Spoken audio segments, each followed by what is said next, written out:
आज आप देख रहे होंगे उत्तर प्रदेश में सारा अतिक्रमण समाप्त हो गया। अब वहां दंगा का कोई सोचता ही नहीं है।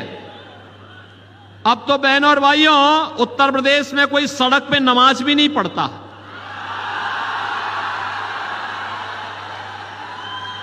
अब वहां मस्जिदों के भी माइक उतर गए। अगले 5 वर्ष में आप देखेंगे कि लोग भूल ही जाएंगे कि ये भी कोई चीज होती थी, कि चिल्लाहट होती थी, लोग परेशान होते थे, लोग भूल जाएंगे। पाकिस्तान में तो जो पाकिस्तान का राग अलापते हैं, इनसे बोलो कि जाओ पाकिस्तान में जाके भीख का कटोरा लेकर के भीख मांगो। हिंदुस्तान पे बोझा क्यों बने हुए हो?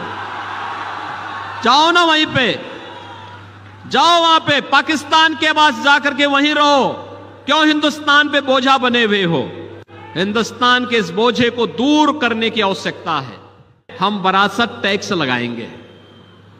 अरे मेहनत आपके बाप दादा करेंगे, आपके ग्रैंडफादर ने, आपके फादर ने प्रॉपर्टी बनाई। अब ये इसका एक्सरे करवाएंगे, सर्वे करवा करके फिर इसमें से आधी प्रॉपर्टी पे कब्जा करेंगे, फिर उसको मुसलमानों को आवंटित करेंगे। कोई रोहिंग्या आएगा, कोई बांग्लादेशी आएगा, कोई पाकिस्तानी आएगा, कोई अफगानिस्तानी आएगा। क्या आप इसको स्वीकार करेंगे? क्या बहनों और भाइयों, इंडी गठबंधन में अब औरंगजेब की आत्मा घुस चुकी है। इसको मत आने देना।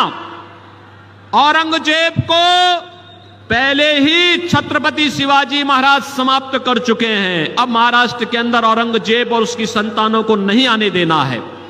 आप सहमत हैं? सहमत है ना? मोदी रुको जरा, सब्र करो। बोला धक्का बुक्की नहीं करने का, आराम से लेने का। आप जानना चाहते हैं मुसलमानों का इतिहास, तो पढ़िए शहीद अशफाकुल्लाह को। जब फैजाबाद की जेल में उनको फांसी के फंदे पर ले जाया जा रहा था, उनसे पूछा गया आपकी कोई अंतिम इच्छा?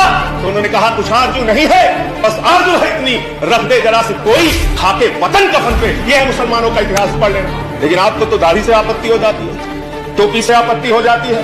अच्छा हुआ आप 1857 में नहीं थे, वरना दाढ़ी रखा कर जिन उलेमाओं ने अंग्रेजों के खिलाफ लड़ते हुए अपने सर कटवाए, उनके बलिदान का अवसर मिलता है। बहादुर शाह जफर के इतिहास को पढ़ लेना।